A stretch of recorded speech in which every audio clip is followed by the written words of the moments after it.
ஸ்ரீ காளிமாதா ஜோதிடம் பிரபல ஜோதிடர் பண்டித் மகாராஜா. தொழில், காதல், திருமணம், குழந்தை பாக்கியம் மற்றும் மந்திர சூனிய பிரச்சனைகளுக்கு நிரந்தர தீர்வு. கழுகு பார்வை நிகழ்ச்சியூடாக உங்களை பார்ப்பதில் மகிழ்ச்சி. அமெரிக்காவை பொறுத்தவரையில் உள்ளக ரீதியாக பல விடயங்கள் இடம்பெற்றுக் கொண்டிருக்கின்றன. பல விடயங்களுக்கான காரணங்கள் உத்தியோகப்பற்ற முறையில் உத்தியோகபூர்வமான தகவலாக அமெரிக்காவால் திட்டமிடப்பட்டு வெளியிடப்படுகின்றன என்கின்ற தகவல் எல்லாம் கழுகாருடைய பார்வையிலே கிடைத்திருக்கின்றன. அதற்கு மாறாக அமெரிக்காவினுடைய போர் ரீதியாக பலவீனங்கள், ஈரானினுடைய நிலைமைகள் என்று பல விடயங்கள் பேசப்பட வேண்டியிருக்கின்றன. அமெரிக்காவை பொறுத்தவரையில் உலகின் மிகவும் சக்தி வாய்ந்த முதன்மை இராணுவமாக அமெரிக்க இராணுவமும் அதனுடைய போர் தளபாடங்களும் இருக்கின்றன. ஆனால் அதனுடைய அண்மைக்கால செயற்பாடுகள் உலகில் இருக்கக்கூடிய ஏனைய நாடுகளோடு ஒப்பிடுகையில் அமெரிக்க இராணுவம் என்பது அரசியலுக்கு அப்பாற்பட்டது, அரசியல் தலையீடுகள் அற்ற ஒரு சுயாதீனமான ஒரு துறையாகவே கடந்த காலங்களில் அவை வெளிப்பட்டு நின்றிருக்கின்றன, நடந்து வந்திருக்கின்றன. ஆனால் இப்போது ட்ரம்ப் அவர்களை பொறுத்தவரையில் எதுவும் விதிவிலக்கல்ல, அனைத்தும் அரசியல் என்கின்ற ஒரு செய்தி சொல்லப்பட்டிருக்கின்றது. அமெரிக்காவை பொறுத்தவரையில் தரைப்படையின் தலைமை தளபதி அதிரடியாக பதவியிலிருந்து ஓய்வு பெறுவதாக அறிவித்திருக்கின்றார். இது ஓய்வல்ல, அழுத்தத்தின் காரணமாக இடம்பெற்ற கட்டாய ஓய்வு என்று கூறப்படுகிறது. காரணம், ஓய்வுக்கு செல்லுகின்ற போது அவர்கள் சுயாதீனமான ஓய்வுக்கு செல்வது இயல்பு. ஆனால் இவர் மீது ட்ரம்ப் அரசாங்கம் அதிருப்தி கொண்டதனால் அவரை கட்டாய ஓய்வில் அனுப்பி இருப்பதுதான் இங்கு மிகவும் நுணுக்கமாக பார்க்கப்பட வேண்டிய செய்தியாக இருக்கின்றது. அமெரிக்க ஜனாதிபதி டொனால்ட் ட்ரம்பினுடைய நிர்வாகங்கள் அதிரடியான மாற்றங்களை பல துறைகள் மீதும் செய்து வருகின்றது. அது இராணுவமாக இருக்கலாம், நிதியாக இருக்கலாம், நிர்வாகமாக இருக்கலாம், பல துறைகளிலும் மாற்றங்களை செய்து வருகிறது. அதன் ஒரு பகுதியாக அமெரிக்க தரைப்படை தலைமை தளபதியான ஜெனரல் ராண்டி அவர்கள் இப்போது பதவியிலிருந்து ஓய்வு பெற்றிருப்பதாக கூறப்படுகிறது. அல்லது விலகும்படியான உத்தரவு அழுத்தத்தின் காரணமாக அவர் இப்போது ஓய்வு பெற்றிருப்பதாக கூறப்படுகிறது. இந்த திடீர் பதவி நீக்கத்தின் அல்லது திடீர் பதவி ஓய்வினுடைய காரணம் என்னவென்று தேடி பார்க்கின்ற போது அமெரிக்காவினுடைய பாதுகாப்பு துறையினுடைய அமைச்சராக இருக்கக்கூடிய பீட்டர் ஹெக்ஸெட் எடுத்த முடிவின்படி 41வது தலைமை தளபதியான ஜெனரல் ராண்டி அவர்கள் தனது பதவியிலிருந்து உடனடியாக விலகுவதாக பென்டகன் செய்தி தொடர்பாளர் இப்போது உறுதிப்படுத்தி இருக்கின்றார். அது மட்டுமல்லாது அவருக்கு இனிய ஓய்வு கால வாழ்த்துக்கள் என்றும் அவர்கள் கூறியிருக்கின்றார்கள் அவர்களுடைய உத்தியோகபூர்வமான இராணுவ சமூக வலைத்தளங்களிலே. இதனோடு இந்த திடீர் பதவி நீக்கத்துக்கான அதிகாரபூர்வ காரணம் எதுவும் வெளிப்படவில்லை. ஆனால் இப்போது அமெரிக்காவுக்குள் உள்ளக ரீதியாக பேசப்படுகின்ற விடயம் என்னவென்றால், இந்த ஈரான் மீதான தரைவழி போர் அசாத்தியமானது, அது அமெரிக்காவில் பெரும் இழப்புகளை ஏற்படுத்தும், அந்த இழப்புகள் என்பது அமெரிக்க மக்களின் வாழ்வோடு தொடர்பட்டது.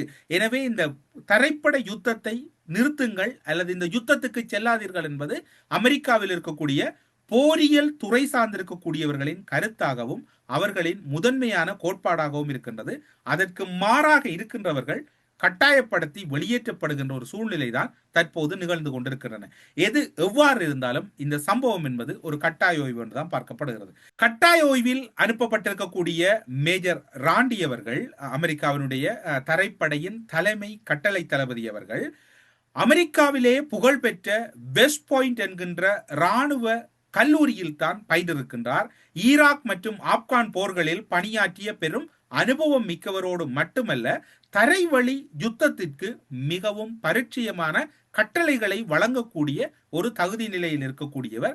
2023ஆம் ஆண்டு அப்போதைய ஜனாதிபதியாக இருந்த ஜோ பைடனின் ஆட்சி காலத்தில் ஜோ பைடனால் இவர் தரைப்படை இராணுவத்தினுடைய தலைமை தளபதியாக நியமிக்கப்படுகிறார். டொனால்ட் ட்ரம்ப் அவர்கள் ஜனாதிபதியாக பதவியேற்ற பின்னர் இவர் அந்த பதவியில் இருந்து பலர் நீக்கப்பட்ட போதும் இவர் நீக்கப்பட்டாமல் பதவியில் தொடர்ந்தார். 2025ஆம் ஆண்டில் முப்படை தளபதிகளை நியமிக்கின்றார். அதே போன்று கடலோர காவல்படை மற்றும் தேசிய முகாமைத்துவ படைகளையும் இவர் நியமிக்கின்றார். தற்போதைய சூழ்நிலையில் அமெரிக்காவில் பாதுகாப்பு அமைச்சு என்பது இல்லை. அங்கு மாறாக மினிஸ்ட்ரி ஆஃப் வார் என்பதுதான் இருக்கின்றது. அதாவது போர் அமைச்சாகத்தான் பிரகடனப்படுத்தப்பட்டிருக்கின்றது பாதுகாப்பு அமைச்சு. அப்படி என்றால் டொனால்ட் ட்ரம்ப் பதவியேற்ற உடனேயே அவர் முடிவெடுத்து விட்டார், நாம் இதனை அமெரிக்கா முழுமையான போருக்குள் தான் தன்னை தயார்படுத்துகிறது என்பதற்கு மினிஸ்ட்ரி ஆஃப் வார் என்கின்ற அமைச்சு மாற்றமே இதற்கு நல்ல உதாரணமாக இருக்கின்றது. அமெரிக்க பாதுகாப்பு துறையினுடைய அமைச்சரான பீட்டர் ஹெக்ஸெட் அவர்கள் கூறுகிறார், உலகிலேயே அதிக நிதி ஒதுக்கீட்டை கொண்ட இராணுவத்தை வழிநடத்த தமக்கு விருப்பமான தலைவர்களையே தாம் தேர்ந்தெடுக்கிறேன் என வெளிப்படையாக கூறியிருக்கிறார். நான் தான் அதுக்கு பொறுப்பா இருக்கிறேன், நான் தான் அதுக்கு தெரிவு செய்யணும், மற்றாக்கள் ஆலோசனை எனக்கு தேவையில்லை. ஏனென்று சொன்னால் அமெரிக்காவின் முக்கிய பொறுப்புகளுக்கு அல்லது பணிகளுக்கு நியமிக்கின்ற போது அதற்கென்று சில நடைமுறை இருக்கின்றது, அதனை தகர்த்திருக்கின்றார் பீட்டர் ஹேக்செட் அவர்கள். அதனை அவர் நியாயப்படுத்துகிறார். எப்போதுமே அரசியல் தலையீடுகளிலிருந்து விலகி செயற்படும் அமெரிக்க இராணுவம் வரலாற்றில் முதன்முறையாக அரசியல் தலையீடு வெளிப்படையாக இங்கு செலுத்தப்பட்டிருக்கிறது. கடந்த காலங்களில் அரசியல் தலையீடுகள் இருந்தது, ஆனால் பகுதி அளவில் இருந்தது. முதன்முறையாக டொனால்ட் ட்ரம்பின் ஆட்சி காலத்தில் அரசியல் தலையீடு என்பது வெளிப்பட்டு நிற்கிறது என்று ஜனநாயக கட்சி டெமோக்ரசி பார்ட்டி வெளிப்படையான ஒரு விமர்சனத்தையும் முன்வைத்திருக்கின்றார்கள். இப்போது அமெரிக்க இராணுவத்துக்குள் பெரும் குழப்பம் ஏற்பட்டிருக்கின்றது. அமெரிக்க தரைப்படையின் தலைமை தளபதியான ஜெனரல் ராண்டி அவர்களுடைய இந்த வெளியேற்றம் அல்லது அவருடைய விலகல் என்பது அவர்கள் இன்னும் பல சிக்கல்கள் அல்லது ஒரு பெரும் நெருக்கடியை எதிர்கொள்ளலாம் என்று கூறப்படுகிறது.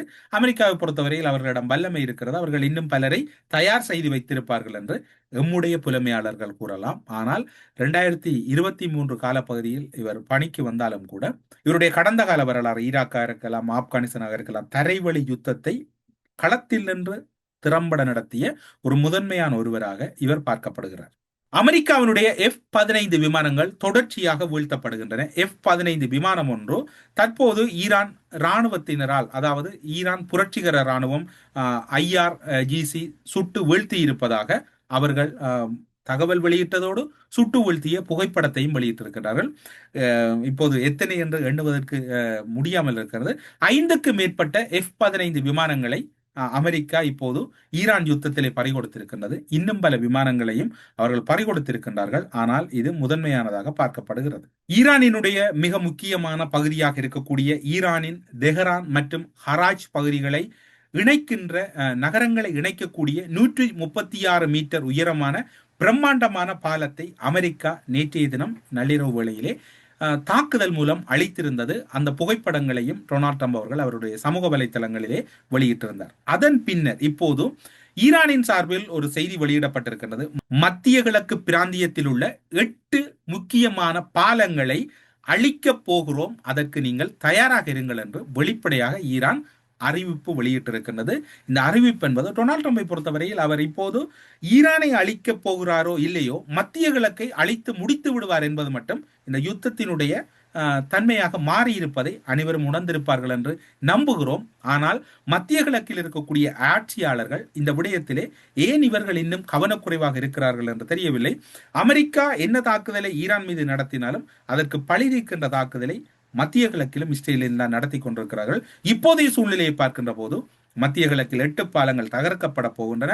ஈரானின் வெளிவிவகார அமைச்சர் அப்பாஸ் அராக்சி அவர்கள் வெளியிட்டிருக்கக்கூடிய அந்த 8 இடங்களினுடைய நாடுகள் அமைந்திருக்கக்கூடிய பகுதிகளையும் அவர் குறிப்பிட்டதோடு இப்போது பாலங்களின் போர்தான் ஆரம்பிக்கப்பட்டிருக்கிறது. பிரிட்ஜ் போர் என்பதை அவர் திட்ட தெளிவாக கூறுகின்றார். எங்கள் மீது ஒரு தாக்குதல் இடம்பெற்று அளிக்கப்பட்டிருக்கிறது. 36 மீட்டர் உயரமான மிகவும் உயரமான ஒரு பாலம் தகர்க்கப்பட்டிருக்கிறது. 3 நகரங்களுக்கு பிரதானமானதாக பார்க்கப்படுகிறது. ஈரான் வெளிவார அமைச்சரின் கூற்றின் பின்னர் மத்திய கிழக்கு நாடுகளில் வளமைக்கு மாறான மீண்டும் ஒரு பதட்டம் ஏற்பட்டிருக்கிறது. எந்த பாலம் எப்போது தாக்கப்பட போகிறது, என்ன நடக்கப் போகிறது என்று தெரியாது. டொனால்ட் ட்ரம்பை பொறுத்தவரையில் இந்த யுத்தத்திலே அவர் விளையாடி கொண்டுதான் இருக்கின்றார். ஆயுதங்களின் பயன்பாடு என்பது யுத்த களமுனையில் அதிகரித்து விட்டது. கழுகாருடைய பார்வையிலே கிடைத்திருக்கிற இந்த தகவல்கள் மிக மிக முக்கியமானது. மத்திய கிழக்கில் இருக்கக்கூடிய அன்பர்கள் எவ்வாறு எது இடம்பெறும் என்று தெரியாது. முடிந்தவரை பாதுகாப்பான இடங்களில் இருங்கள். பாலம் இருக்கக்கூடிய பகுதிகளுக்குள் செல்லாதீர்கள். எந்த பாலம் தாக்கப்பட போகிறது என்று தெரியாது. ஈரான் வெளிவார அமைச்சரின் செய்தி ஒன்று வெளிவருகிறது என்றால் அதன் பின்னர் அது தாக்குதலை நோக்கித்தான் அது முடிவுன்ற ஒரு தருவாயாக கடந்த காலங்களில் இருந்திருக்கின்றது. இவையும் அப்படி இடம்பெற்று விடுமோ என்கின்ற சந்தேகம் நம்மிடம் இருக்கின்றது. இந்த சூழ்நிலையில் அமெரிக்காவினுடைய இராணுவத்துக்குள் பெரும் குழப்பம், மத்திய கிழக்கில் பதட்டம், ஈரானில் எச்சரிக்கை என்று தொடர்ச்சியாக இந்த யுத்தம் ஒரு பக்கத்திலும் ஓய்வு நிலைக்கு செல்லக்கூடிய சூழ்நிலை இல்லை. எனவே அனைவரும் பொறுப்போடும் பொறுமையோடும் இறைவனை பிரார்த்தித்துக் கொள்ளுங்கள். இந்த யுத்தத்திலிருந்து வெகு விரைவில் இந்த உலகம் மீண்டு வர வேண்டும் என்று.